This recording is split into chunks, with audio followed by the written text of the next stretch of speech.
Të dashur teleshikues të televizionit të shqiptarëve të Amerikës, përshëndetje, fillojmë këtu kronikën tonë informative. Ekseth, kemi vrarë njeriu që organizoi atentat ndaj Trumpit. Sulmet në Iran do përshpejtohen. Ushtria amerikane tha se ka vrarë një zyrtar iranian që drejtonte njësinë e dyshuar për atentat ndaj presidentit amerikan Donald Trump. Udhëheqësi i njësisë që tentoi të vriste presidentin Trump është ndjekur dhe është vrarë. Irani përpoj që të vriste presidentin Trump dhe presidenti Trump mbajti fjalën e fundit, tha sekretari i mbrojtjes Pete Hegseth gjatë një konferencë për shtyp. Edhe pse kjo nuk ishte në asnjë mënyrë fokusi i operacionit, në fakt nuk është ngritur kurrë si çështje nga presidenti apo dikush tjetër, por unë u sigurova që edhe të tjerë siguruan që ata që ishin përgjegjës për këtë përfshiheshin përfundimisht në listën e objektivave, tha Hegseth gazetarëve.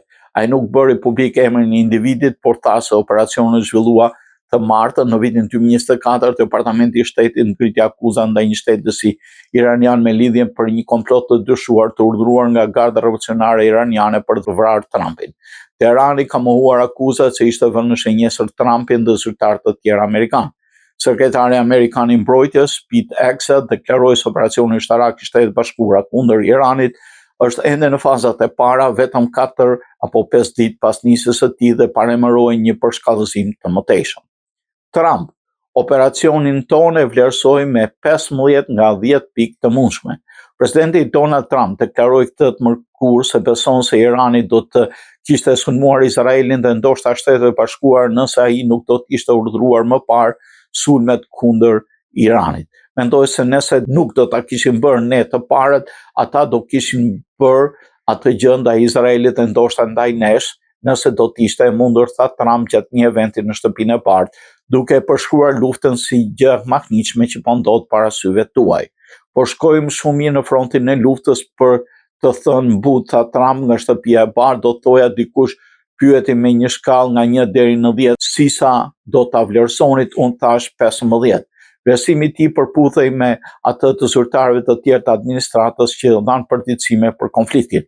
Presidenti tha se raketat e Iranit po shkatërrohen shpejt, lëshuesit e tyre po shkatërrohen, ai pranoi sulmet e Iranit ndaj fqinjve, por nuk u ndal gjatë mbi to. Ata po sulmojnë fqinjit e tyre, po sulmojnë në disa raste aleatët e tyre ose ish aleatët, dhe ju e dini është një kom që ishte jashtë kontrollit, shtoi ai. Ai gjithashtu sugjeroi përsëri se nuk ka një ide se kush mund të udhëheq Iranin pas vrasjes së liderëve të lartë. Netanyahu kërkon sqarime nga shtëpia e bardhë. A ka kontakte të fshehta Shtetet e Bashkuara me regjimin iranian? Sipas publikimit, ndërhyrja e Netanyahu tregon shqetësimin e qeverisë izraelite se Shtetet e Bashkuara mund të synojnë një armë pushim përpara se të arrihen të gjitha objektivat ushtarake të Izraelit.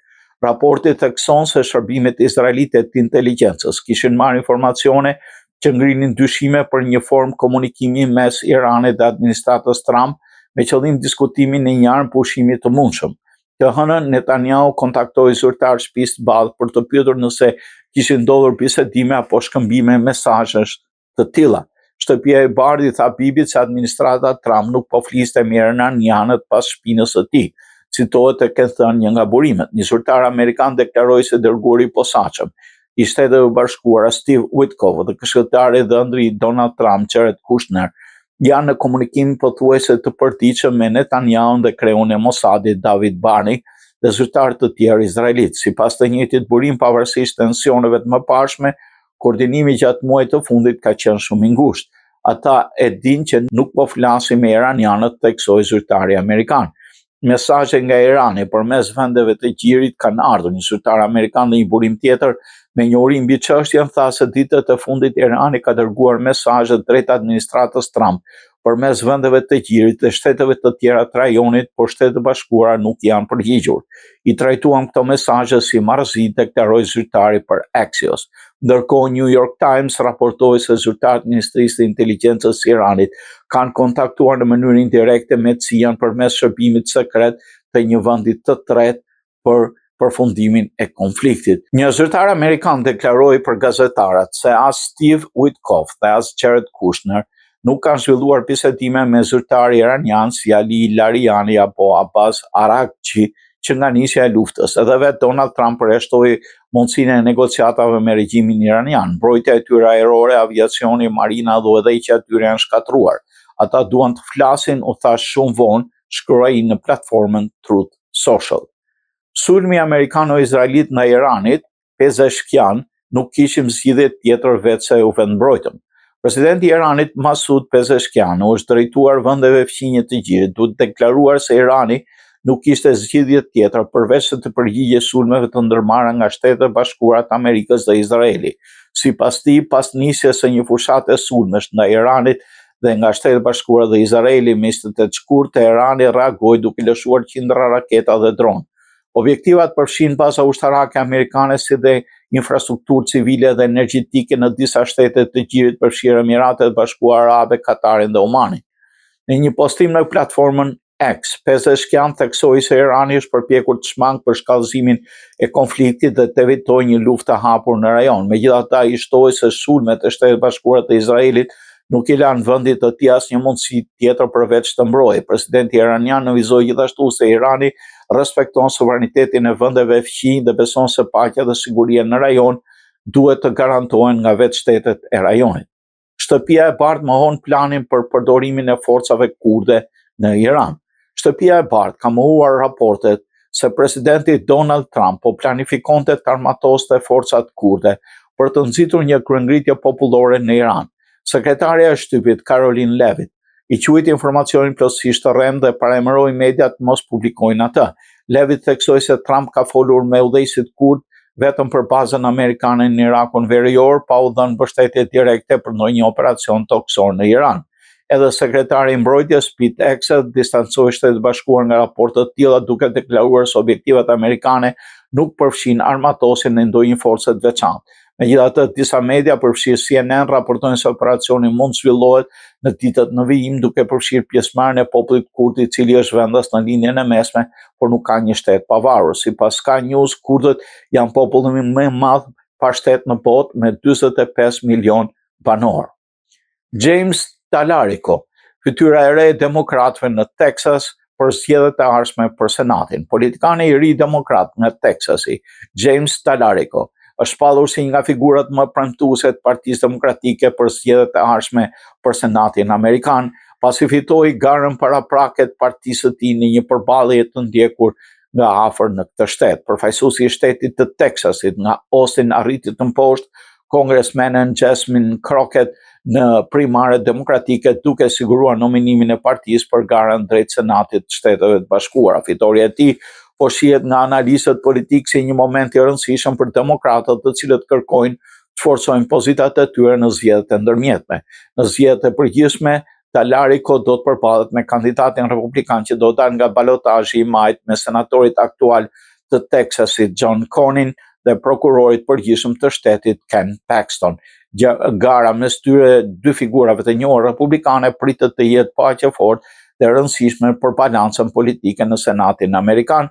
Gjatë natës së zgjedhjeve, Talarico ju drejtua mbështetësve të tij në Austin duke falendëruar votuesit për besimin, duke theksuar nevojën për një politikë gjithëpërfshirëse të orientuar nga interesat e qytetarëve. Analistët e shohin kandidaturën e tij si një përpjekje të demokratëve për të sjellë një brez të ri liderësh në skenën kombëtare për sfiduar dominimin tradicional republikan në Texas. Rute. Do të sigurohemi që KFOR-i të mbetet i fuqishëm dhe i aftë për të përmbushur misionin e tij. Sekretari i përgjithshëm i NATO-s, Mark Rutte, ka deklaruar se aleanca nuk do të lejojë krijimin e një vakumi sigurie në rajonin e Ballkanit Perëndimor, duke theksuar se misioni paqëruesës në Kosovë do mbetet i fuqishëm dhe i gatshëm për misionin e tij. Duke folur për rolin e Maqedonisë së Veriut në kuadër të aleancës gjatë vizitës në Shkup, Rutte tha se stabiliteti në Ballkanin Perëndimor është me rëndësi strategjike për NATO-n. Ai falenderoi Shkupin zyrtar për kontributin në misionin e KFOR-it në Kosovë, duke theksuar se ky mision vazhdon të luajë rol themelor në mbështetje të sigurisë së qëndrueshme në dobi të njerëzve që jetojnë në Kosovë. Ne do të vazhdojmë të sigurohemi që KFOR-i të mbetet i fuqishëm dhe i aftë për të përmbushur misionin, tha ai, duke shtuar se bashkëpunimi mes aleatëve është thelbësor për sigurinë e përbashkët. Misioni i KFOR-it u vendos në Kosovë në qershor të vitit 1999 pas përfundimit të luftës me qëllim krijimin e një mjedisi të sigurt dhe parandalimin e rikthimit të dhunës. Ai mbetet operacioni më i gjatë dhe një nga më të mëdhenjt aktiv të NATO-s. Deklaratat e Rutës vinë në një kohë kur muajt e fundit janë shtuar diskutimet për mundësinë e njërshikimit të angazhimit amerikan në misionet e jashtme të NATO-s përfshirë dhe Kosovën. Megjithatë, Pentagoni ka thënë se nuk ka ndonjë njoftim për ndryshim të dislokimit të forcave të KFOR-it. Në Kosovë, KFOR-i vazhdon të jetë përgjegjës për sigurinë e kufirit toksor me Serbinë dhe për garantimin e një mjedisi të sigurt, veçanërisht në veri të vendit ku tensionet mbeten të pranishme për shkak të mungesës së njohjes pavarësisë Kosovës nga Serbia. Osmani tha se nuk ka marrë mbështetjen e vetëvendosjes, reagon zëdhënësi i Kurtit. Debati mes qeverisë dhe presidencës Kosovës është ashpërsuar pas deklaratave kontradiktore lidhur me mbështetje për një mandat të dytë të presidentes Vjosa Osmani. Zëdhënësi i qeverisë Arlind Mandxhuku reagoi pasi presidenca mohoi pretendimin se lëvizja vetëvendosje si kishte ofruar Osmanit në shkrimet e nevojshme për të hyrë në garë për zgjedhje. Shefja e stafit të presidentës, Larta Holla, e quajti pretendimin e vetëvendosjes gënjeshtër. Presidenti Osmani demanton si janë ofruar në shkrime dhe përkraja nga lëvizja vetëvendosje për zgjedhje si presidente e Republikës Kosovës. Kjo është gënjeshtër, shkroi Holla në Facebook.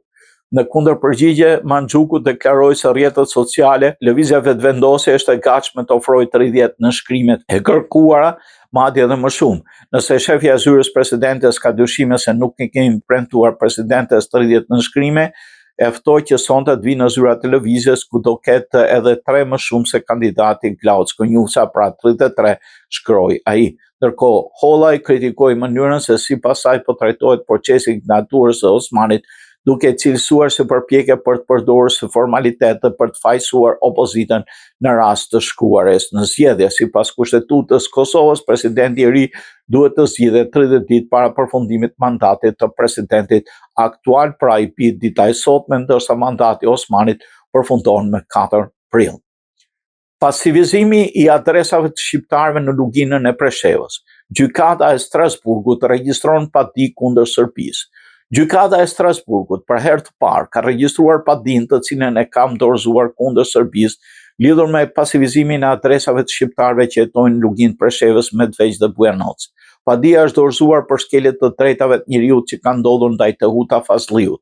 Serbia është angazhuar në spastrim etnik administrativ ndaj shqiptarëve duke i pasivizuar adresat jo vetëm të atyre që punojnë jashtë, por dhe të atyre që jetojnë brenda vendit. Ky pasivizim nuk është simbolik, i detyron shqiptarët të largohen, pasi qytetarët u mbasin të drejtën për të marrë letër njoftimin, pasaportë të re, të drejtën e pensionit, sigurimin shëndetësor, të drejtën e votës.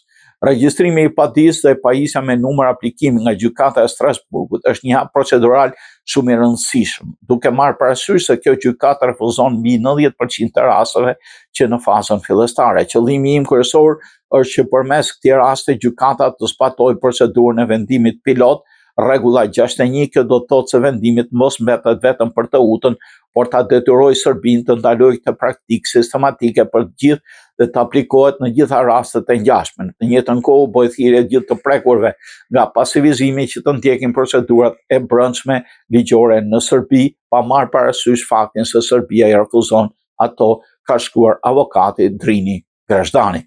E rëndë në Itali, 10 vjeçari shqiptar humbi jetën teksa po luante pranë Shatërvanit.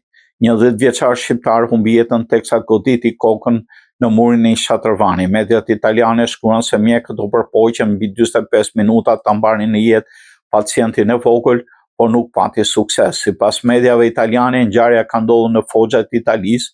Alessio, 10 vjeçar, dëshmoi se po luante në sheshin e qytetit, ku rëshkiti, goditi kokën dhe u rrëzuar në tokë me sytë gjithë kalimtarëve. Bëhet me dije se fillimisht humbi ndjenjat, pësoi arrest dhe më pas sipas mjekëve humbi dhe jetën. Incidenti ndodhi në komunitetin Castelluccio di Sauri, i cili u zgjua në mëngjesin e djeshëm me një mak tragjik. Castelluccio ka ndaluar, komuniteti i vogël është goditur nga një pikëllim i madh. Humbja tragjike e Alessios së vogël na le të tronditur dhe thellësisht të trishtuar.